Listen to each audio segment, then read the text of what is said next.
Hello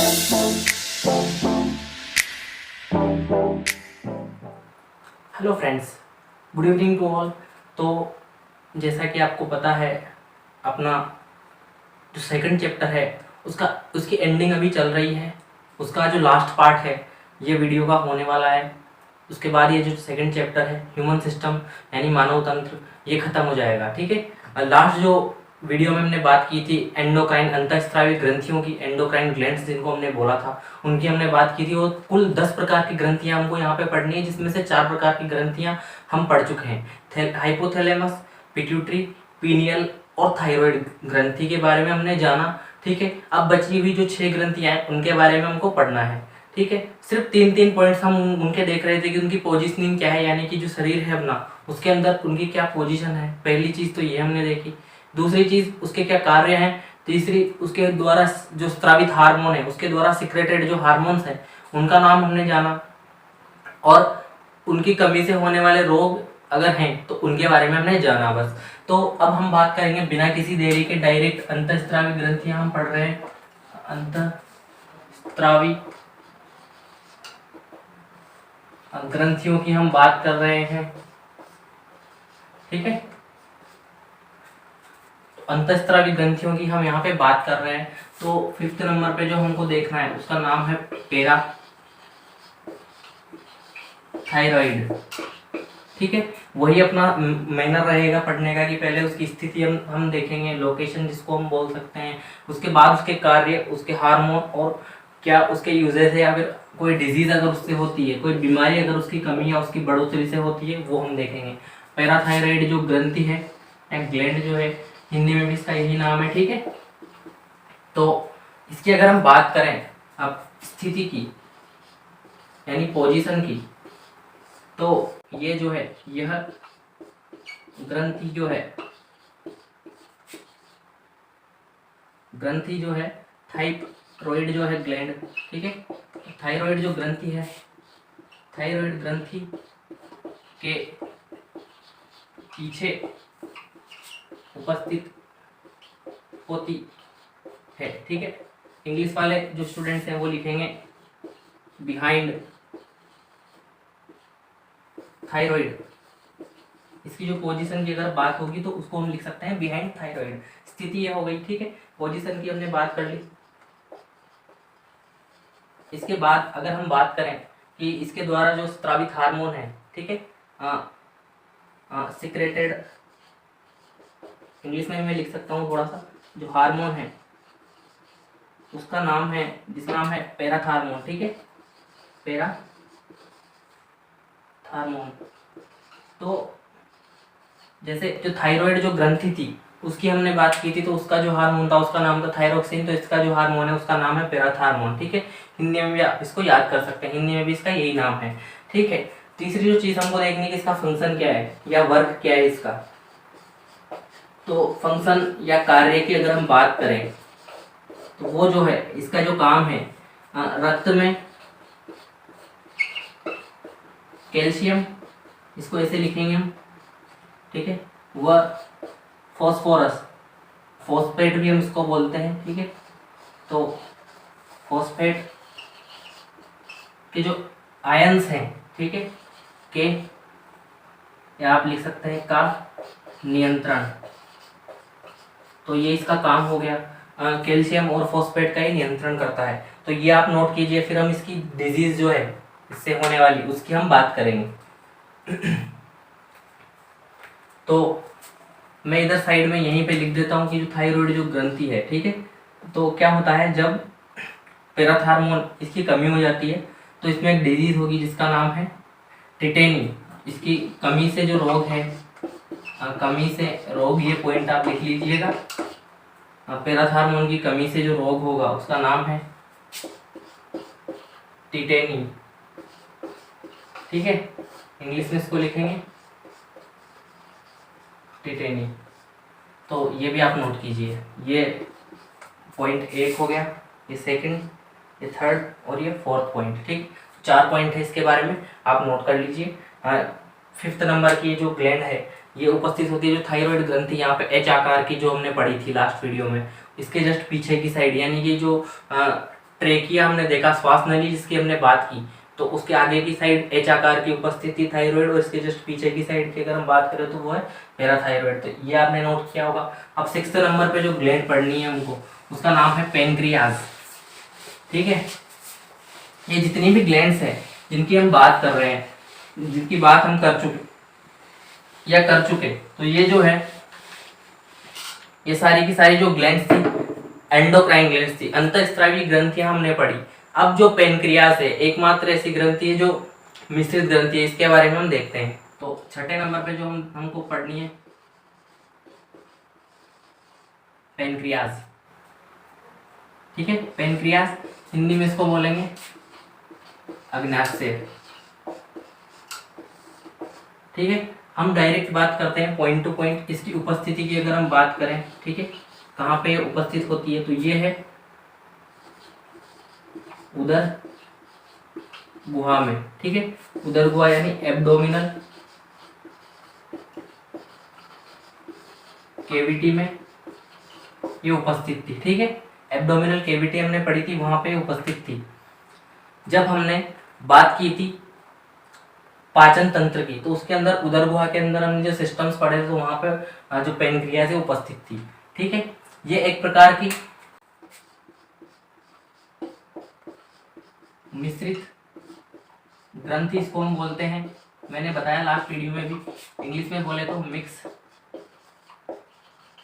gland इसको हम बोलेंगे। ठीक है, ये होती है उपस्थिति उदर गुहा में इसकी हो गई। ठीक है, प्रेजेंस की अगर बात हमने की तो उदर गुहा में ये स्टमक के जस्ट बाद ड्यूडेनम वाला जो पार्ट था, ठीक है, ड्यूडेनम जेजुनम हमने बताया था, तो वहीं पे इसकी जो ट्यूब है वो अटैच होती है। अब मेन जो बात करें हम कि ये जो मिक्स ग्लैंड है इसको हमने क्यों कहा, तो ये एक प्रकार की बाह्यस्रावी स्रावी है, और इधर हम बात करें इसकी अंतःस्रावी कार्य की। ठीक है, एंडोक्राइन, और ये है इधर एक्सोक्राइन। इसकी हमको बात करनी है।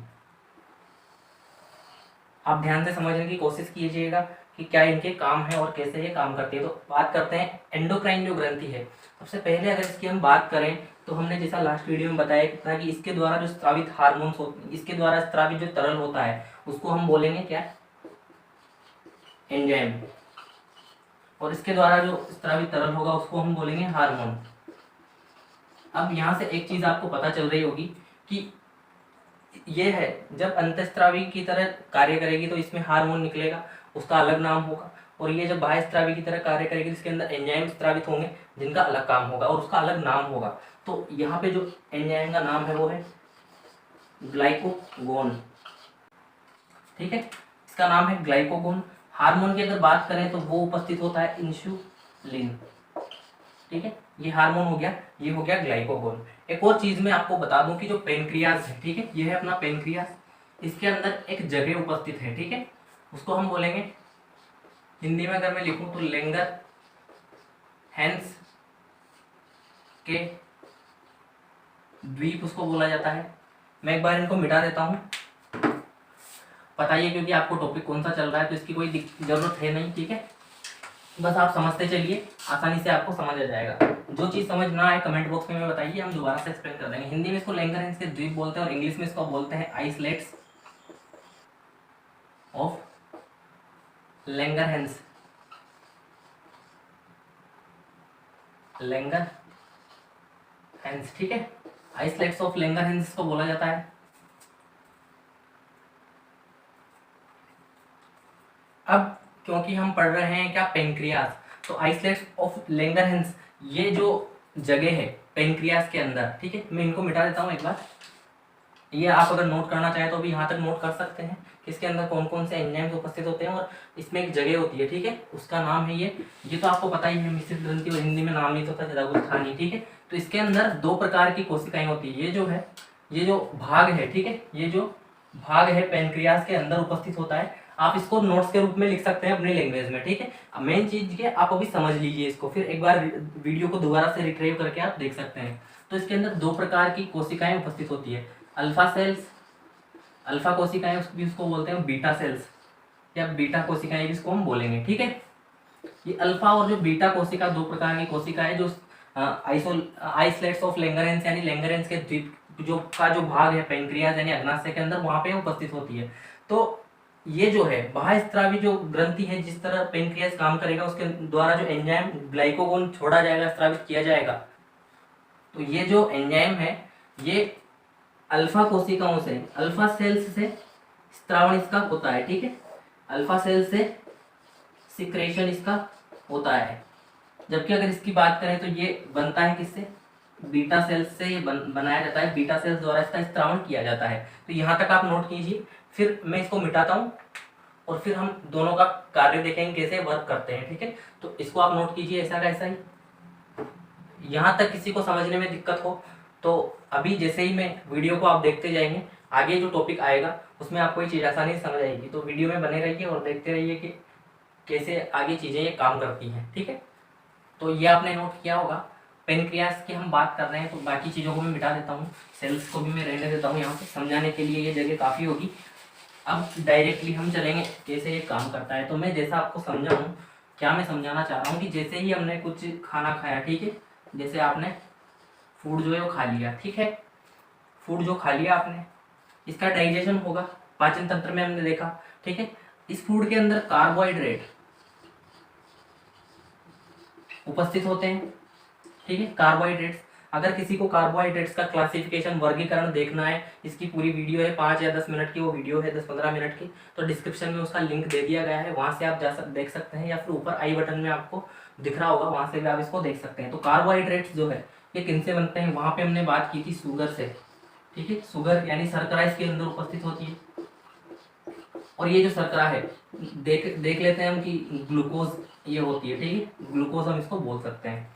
होगा क्या, जो फूड के रूप में जैसे हमने स्टार्च लिया, हम अगर बात करें कि जो पौधे होते हैं अपना जो फूड बनाते हैं, अपना जो भोजन बनाते हैं, अगर किसी को फोटोसिंथेसिस वाली वीडियो भी देखनी है कैसे वो अपना भोजन बनाते हैं, तो उसका भी लिंक आपको डिस्क्रिप्शन में मिल जाएगा। तो जो स्टार्च है, पौधे जो अपना भोजन बनाते हैं और इसी रूप में इकट्ठा करते हैं, तो वो एक प्रकार का कार्बोहाइड्रेट है। जो स्टार्च है वो एक प्रकार का कार्बोहाइड्रेट है और एक प्रकार का बहुलक या मोनोमर भी इसको हम बोलते हैं। और इसका जो एकलक या इसको पॉलीमर भी हम बोलते हैं। और एक प्रकार का जो एकलक या मोनोमर हम बोलेंगे तो वो है ग्लूकोज। ग्लूकोज की बहुत सारी यूनिट से मिलकर, बहुत सारी इकाइयों से मिलकर स्टार्च बनता है।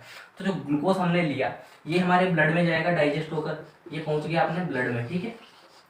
अभी ब्लड क्या करेगा, जैसे ब्लड सेल्स की हमने बात की थी, तो उसका क्या काम है कि प्रत्येक जगह पे वो प्रत्येक जो सेल है, कोशिका है, अपने अंगों की जो अपने अंग काम कर रहे हैं, तो इनको आवश्यकता है ऊर्जा की। और वो जो ब्लड है वो ग्लूकोज प्रत्येक अंग की प्रत्येक कोशिका के पास, प्रत्येक सेल के पास पहुंचाएगा। हाँ, तो उससे क्या होगा कि वो ग्लूकोज का ब्रेक डाउन करके और यहाँ से एनर्जी प्राप्त कर सकते हैं। तो ये होता है यहाँ पे। लेकिन मैं अभी बात कर रहे हैं अपन पैनक्रियास की, तो उस टॉपिक को हम छोड़ देते हैं, वो टॉपिक अलग है। सेलुलर रेस्पिरेशन में हमने उसके बारे में जाना था।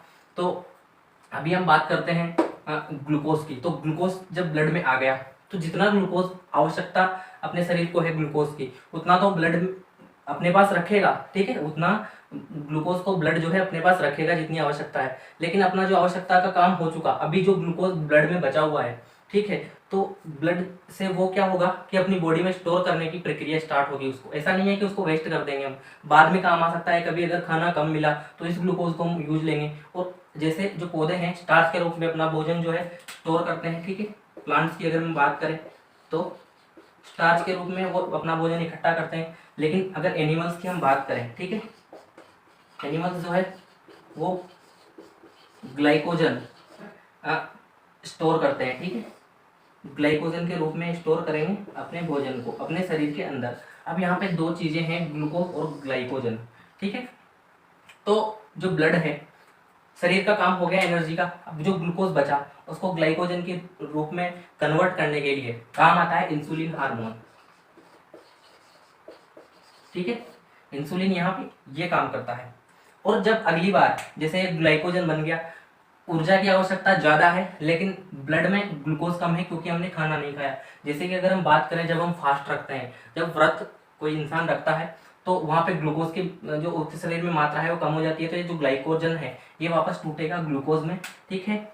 और ये काम जो है किसके द्वारा होगा, ग्लाइकोगोन एंजाइम के द्वारा। ग्लाइकोगोन जो एंजाइम है वापस से ग्लूकोज बना देगा ग्लाइकोजन को, ठीक है। तो इंसुलिन और ग्लाइकोगोन का यहाँ पे काम हो गया। ये जो प्रक्रिया है इंसुलिन वाली, जिससे ग्लूकोज से ग्लाइकोजन बनता है, तो इसको हम बोलते हैं ग्लाइकोजेनेसिस, ठीक है। यहाँ पे है ग्लाइको, शब्दों पे गौर कीजिए, ग्लाइकोजेनेसिस है। जेनेसिस का मतलब तो हमेशा आप साइंस में याद रखिए कि बनना, ठीक है। ग्लाइकोजन का निर्माण होगा तो उसको हम बोलेंगे ग्लाइकोजेनेसिस। और ऊपर वाली जो क्रिया है इसमें ग्लूकोज का निर्माण होता है तो इसको हम बोल सकते हैं ग्लूकोजेनेसिस, ठीक है। ध्यान से देखिए, यहाँ पे ग्लाइको है और यहाँ पे ग्लूको है, ठीक है। तो ग्लूकोज का जो फॉर्मेशन है ग्लूकोजेनेसिस, और ग्लाइकोजन का जो फॉर्मेशन है यानी निर्माण है वो ग्लाइकोजेनेसिस कहलाता है। तो ये भी आप नोट कीजिए, ऐसा एक डायग्राम आप बनाइए। ग्लाइकोजन एक कॉम्प्लेक्स मॉलिक्यूल है, जैसे ग्लूकोज से स्टार्च बना था, तो वो एक ये मोनोमर है, लेकिन ये बहुलक है यानी ये पॉलीमर है, ठीक है। तो ये एक बड़ी यूनिट हो गई, जबकि छोटी छोटी इकाइयाँ हैं, तो इनके जुड़ने से बनता है ये, जबकि इसके टूटने से ग्लूकोज बनेगा। तो वैसे ही ये जो एकलक इकाइयाँ इसको ग्लाइकोजन बना, और ग्लाइकोजन के टूटने से ग्लूकोज बनेगा। तो इसको हम एक और चीज बोल सकते हैं, ग्लूकोजेनेसिस तो हो गया ग्लूकोज का निर्माण, जबकि ग्लाइकोलाइसिस को हम बोल सकते हैं ग्लाइकोलाइसिस। ग्लाइको यानी ग्लाइकोजन का टूटना यानी लाइसिस, तो वो भी इसको हम बोल सकते हैं। तो अगर वो शब्द आपको याद आ जाए तो अच्छी बात है, इससे ही मतलब ये जो प्रक्रिया है ग्लूकोजेनेसिस, इसी को हम बोलेंगे ग्लाइकोलाइसिस, क्योंकि लाइसिस का मतलब होता है टूटना, ठीक है। ग्लाइकोजन का टूटना और ग्लूकोज उससे बनेगा, जबकि ग्लाइकोजन जेनेसिस मतलब होता है निर्माण, ठीक है। तो उससे क्या होगा, ग्लाइकोजन का निर्माण यहाँ पे। तो ये आप बना लीजिए, ये आपको काफी अच्छे से समझ आ गया होगा मेरे ख्याल से। इससे ज़्यादा आपको समझने की जरूरत है नहीं, इससे आपका काम बहुत बखूबी हो जाएगा, बहुत अच्छी तरह से। अब एक और जो चीज बची है डिजीज, तो इंसुलिन जो है उसकी कमी से कौन सा रोग हो जाता है उसकी हम बात करेंगे। तो ये आप नोट कीजिए पहले, ये आपको समझ आ गया। अब अगर हम बात करें कि इंसुलिन की अगर कमी हो गई, ठीक है, इंसुलिन जो कि लैंगरहैंस जो द्वीप है, आइसोलेट्स ऑफ लैंगरहैंस की बीटा सेल्स है, उनसे स्रावित होता है, ठीक है। किससे? बीटा सेल्स से। तो इंसुलिन जो है इसकी अगर कमी हो गई शरीर में, तो जैसे इसकी कमी होगी बॉडी के अंदर, क्या होगा कि ब्लड के अंदर जो ग्लूकोज है ये ग्लाइकोजन में कन्वर्ट नहीं हो पाएगा, ठीक है। जो ग्लूकोज है ये ग्लाइकोजन नहीं बनाएगा, क्योंकि इंसुलिन यहाँ पे नहीं है, नहीं बन पा रहा है। अब जब ग्लूकोज है वो ग्लाइकोजन नहीं बना पाएगा तो ये ब्लड में ही रहेगा, ठीक है। और ब्लड में इसकी जो मात्रा है वो बढ़ जाएगी, ठीक है। इंक्रीज होगी कि नहीं होगी इसकी मात्रा ब्लड में, तो रक्त में जो इसकी मात्रा है वो बढ़ जाएगी। और जैसे इसकी मात्रा रक्त में बढ़ी तो जब ब्लड जो है ये कहाँ पे, एक्सक्रेटरी सिस्टम यानी उत्सर्जन के लिए जाएगा, उत्सर्जी तंत्र के पास। तो यहाँ पे क्या होगा, जो अपनी किडनीज हैं, जो वक्क है, उनके अंदर हमने देखा था नेफ्रॉन्स, नेफ्रॉन्स हमने पढ़े थे। तो नेफ्रॉन्स जो है वो ब्लड में से ग्लूकोज को ले लेंगे और कहाँ पे निकाल देंगे, ये जो ब्लड जो ग्लूकोज है, इसके बाद एक्सक्रेटरी सिस्टम में क्या होगा कि जो ग्लूकोज है ये यूरिन में निकल जाएगा, ठीक है। यानी मूत्र के साथ ग्लूकोज, ठीक है, मूत्र के साथ ग्लूकोज का आना, ठीक है। तो ये जो बीमारी है इसको हम बोलते हैं, आप सीधी बात याद रख सकते हैं, इंसुलिन की कमी से कौन सा रोग होगा, डायबिटीज, ठीक है, ठीक है। डायबिटीज इससे होता है, हिंदी में इसको बोलते हैं मधुमेह। मधुमेह रोग इसके कारण होता है।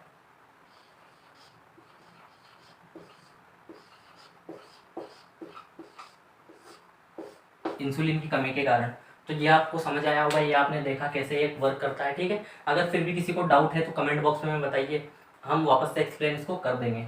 काफ़ी सारी क्वेरीज ऐसी हैं कि आप जैसे बने रहेंगे हमारे साथ तो वो उसके आंसर्स आपको मिलते जाएंगे, ठीक है। तो यहाँ तक जिसने ये वीडियो देखा होगा उसको समझ में आया होगा कि पेनक्रियाज जो है, जैसे डाइजेस्टिव सिस्टम में हमने इतना ज़्यादा उसके बारे में नहीं देखा था, बस उनके नाम देखे थे क्योंकि वहाँ पे उससे अपना काम हो गया था। लेकिन यहाँ पे इनकी जरूरत पड़ी तो यहाँ पे हमने देख लिया कि जो मिश्रित ग्रंथि है पेनक्रियाज है कैसे अपना वर्क करती है, मिक्स जो ग्लैंड है पेनक्रियाज कैसे अग्नाशय ग्रंथि अपना वर्क करती है, वो हमने देखा। तो ये आप नोट कीजिए एक बार।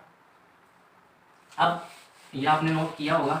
नेक्स्ट जो है जिसकी हम बात करते हैं, जो ग्रंथि है 7th नंबर की, आई थिंक ये हो गई अपनी, या फिर 6th, 6ठे नंबर की एक ग्रंथि हुई ना। अब 7 नंबर पे हम देखेंगे 7 नंबर पे जो हार्मोन है उसकी अगर हम बात करें तो वो है एड्रेनल ग्लैंड का हार्मोन, ठीक है, या एड्रेनल ग्लैंड की हम बात कर लेते हैं। ये हमने पढ़ी थी, वृक्क के ऊपर उपस्थित थी, ठीक है, तो इसको हम बोलेंगे अधिवृक्क ग्रंथि। एड्रेनल हमने देखा था जब हमने एक्सक्रेटरी सिस्टम यानी उत्सर्जी तंत्र पढ़ा था, तो किडनी या वृक्क के ऊपर ही उपस्थित थी, तो ये हमने देखा था। हाँ, तो स्थिति इसकी पता हमको चल गई। तो पोजीशन की अगर हम बात करें, स्थिति की हम बात करें, ठीक है, पोजीशन की अगर हम बात करें तो इसको हम लिखेंगे वृक्क के ऊपर, ठीक है, वृक्क के ऊपर ही क्योंकि उपस्थित होती है, वृक्क के ऊपर ये उपस्थित होती है, ठीक है। एक जोड़ी होती है, ये तो हमको पता ही है, एक जोड़ी ये होती है, वन पेयर इसका है अबोव दी किडनी, जो कि वन पेयर उपस्थित होती है अपने शरीर के अंदर। तो जो किडनी है वो एक जोड़ी यहाँ पे उपस्थित होती है, ठीक है। अगर इसके हार्मोन की बात करें, ठीक है, हार्मोन जो है उसका नाम है एड्रेनलिन।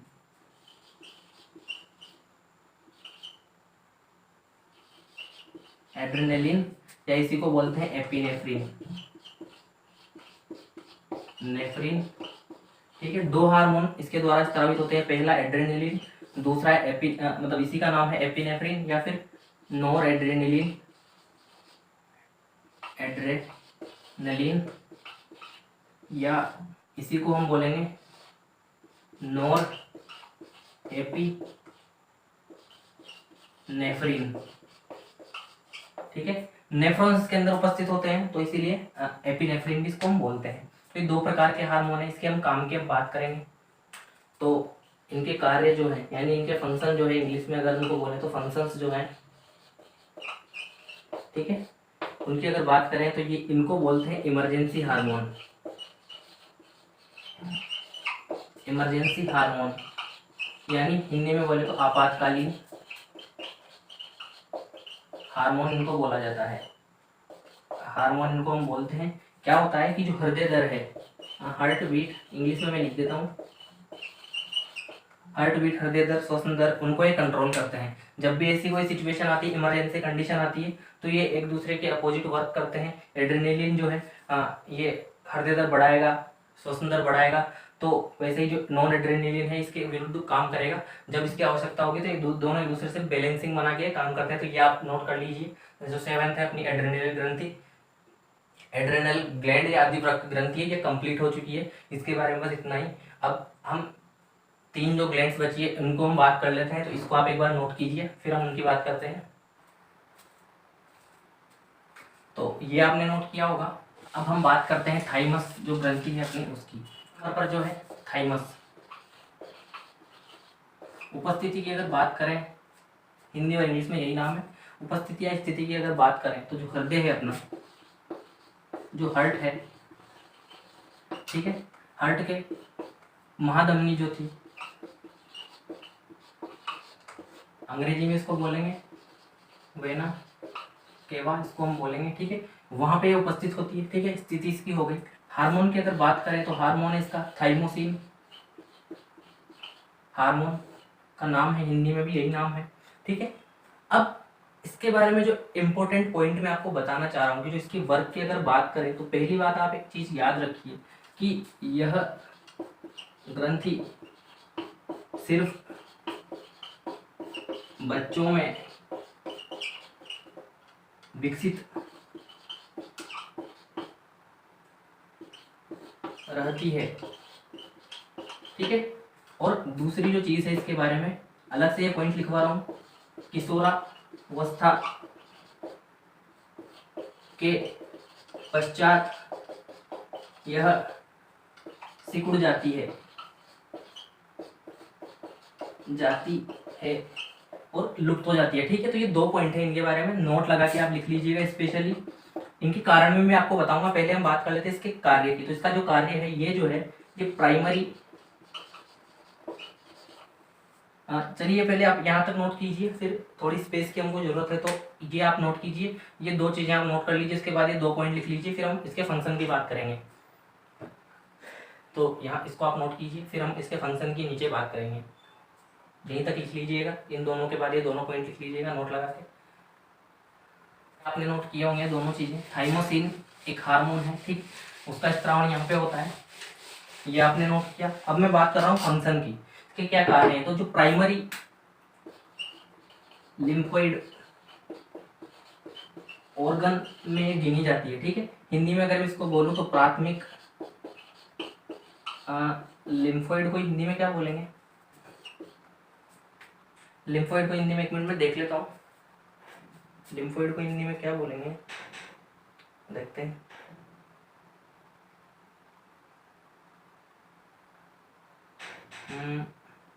हाँ, एक मिनट, याद आया, लिम्फोइड को हिंदी में बोलेंगे लसिका, ठीक है। तो इसको हम बोल सकते हैं प्राथमिक लसिका या लसिकांग, हाँ ठीक है, प्राथमिक लसिकांग ये होते हैं। इनकी अगर मैं बात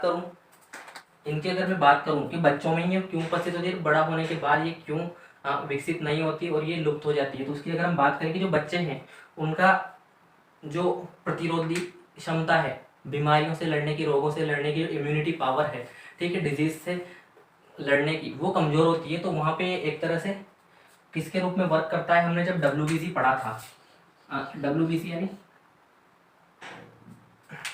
व्हाइट ब्लड कार्पोसेल्स या व्हाइट ब्लड सेल्स, हिंदी में इनको बोलते हैं श्वेत रक्त कणिकाएं, जब हमने पढ़ी थी तो इनका क्या काम था, इम्यूनिटी का देखना, ठीक है। तो इम्यूनिटी की बात जब हमने की थी तो यहाँ पे दो प्रकार के इनको हमने देखा था, एक ग्रेन्युलोसाइट और ग्रेन्युलोसाइट, अकणिकीय और कणिकीय। तो वहाँ पे हमने एक देखा था लिम्फोसाइट,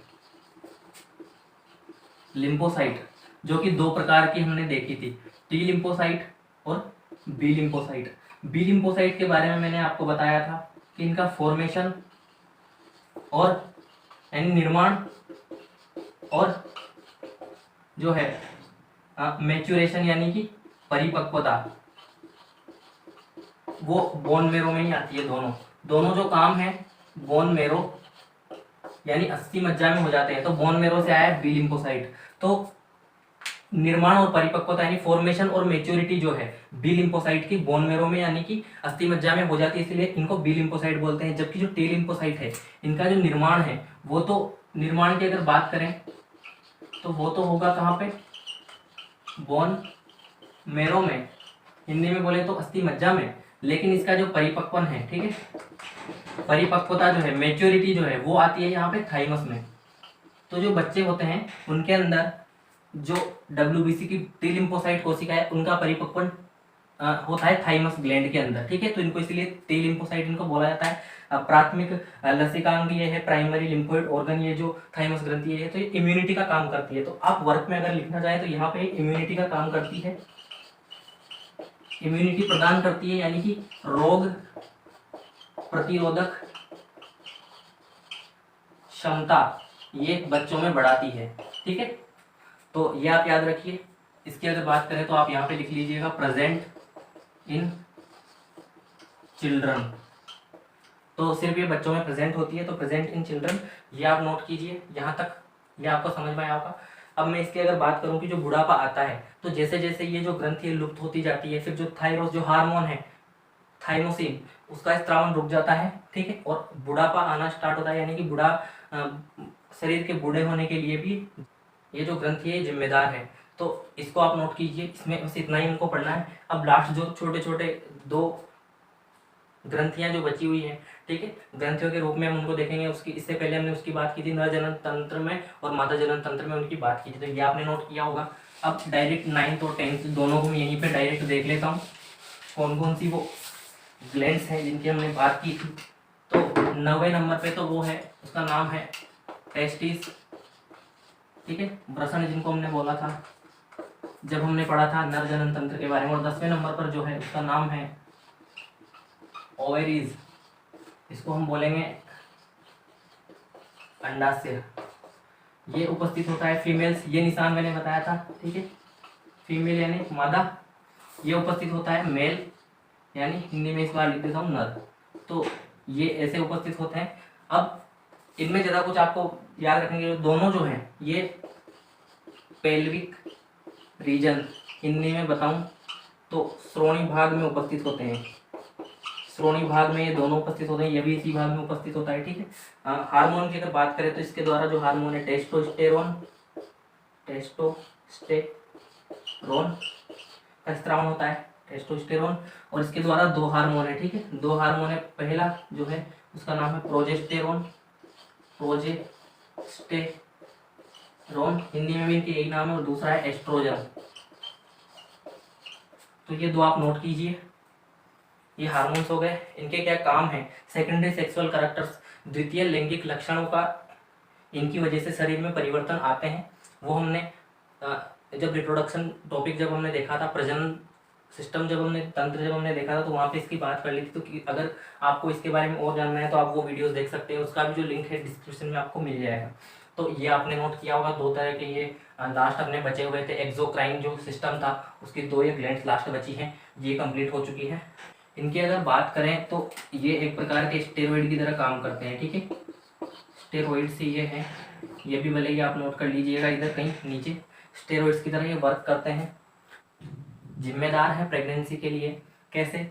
मेंस्ट्रुअल साइकिल अगर आपने सुना हो, मासिक चक्र, तो उसके लिए भी ये जो हार्मोन है इनका कम ज़्यादा होना वो जिम्मेदार होता है। तो अगर आप लिखना चाहें तो आप लिख सकते हैं कि ये इनके कार्य या फंक्शन क्या है। तो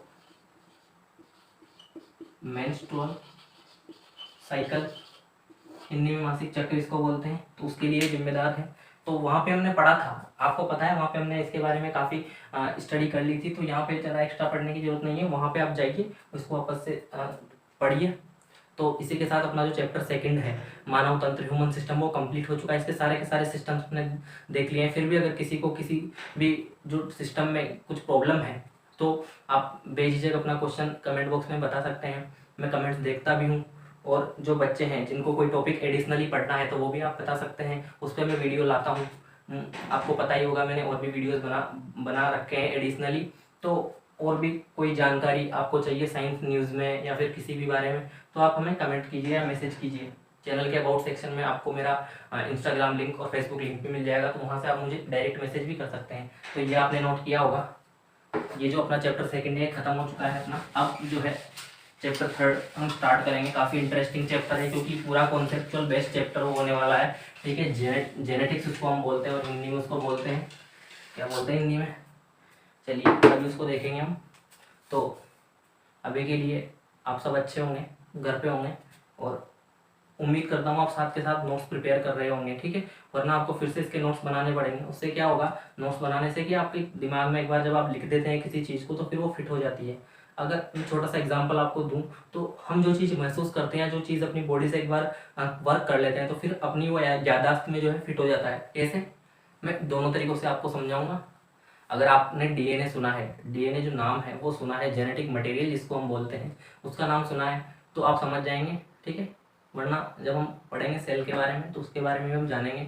उसके अलावा मैं छोटा सा जो एग्जांपल आपको देना चाहता हूँ कि जो आपकी नाक है, आपकी आँख है ना, तो वो जो है आपके दादा परदादा या उनसे भी पहले किसी से मिलती है अभी भी। तो आपको एक छोटी सी चीज़ ये समझनी चाहिए कि जो अपनी बॉडी है ये याददाश्त रखती है, ठीक है। अब साइंस की भाषा में जब हम उनको समझेंगे तो वो डीएनए की फॉर्म में उसको पढ़ेंगे, ठीक है। तो वो भी हम देखेंगे जेनेटिक्स के बाद ही। जेनेटिक्स में थोड़ा सा उसका हमको देखना पड़ेगा, क्रोमोसोम वगैरह जो एलिल है, जीन है, जिनके बारे में हम देखेंगे। तो ऐसे ही पढ़ते रहिए और बने रहिए हमारे साथ। और ज़्यादा से ज़्यादा जो स्टूडेंट्स हैं जिनको ज़रूरत है उनको शेयर कीजिए। उसके अलावा आपको हमारे चैनल पर और भी वीडियोस मिलते रहेंगे, कुछ न्यू अपडेट्स आपको न्यूज़ यहाँ पे मिलती रहेगी, एजुकेशन से रिलेटेड, कुछ टेक्नोलॉजी से रिलेटेड, ठीक है, जो कि आपको जानना आवश्यक है, ठीक है। यहाँ पे हम कोई पॉलिटिकल मुद्दा या कोई फालतू बहस करने नहीं आए हैं, हमको सिर्फ एजुकेशन और पढ़ाई के बारे में ध्यान रखना है। लेकिन उसी के साथ साथ जो बाहरी वातावरण है, एनवायरनमेंट है, क्या चल रहा है अपनी सराउंडिंग्स में, साइंस के साथ साथ सराउंडिंग को पढ़ना भी तो ज़रूरी है, ठीक है। तो उसकी भी हम यहाँ पे बात करते चलेंगे। तो बने रहिए हमारे साथ, देखते रहिए चैनल को, घर पे रहिए, स्वस्थ रहिए। उम्मीद करता हूँ घर पे हैं, स्वस्थ हैं, ठीक। Thank you.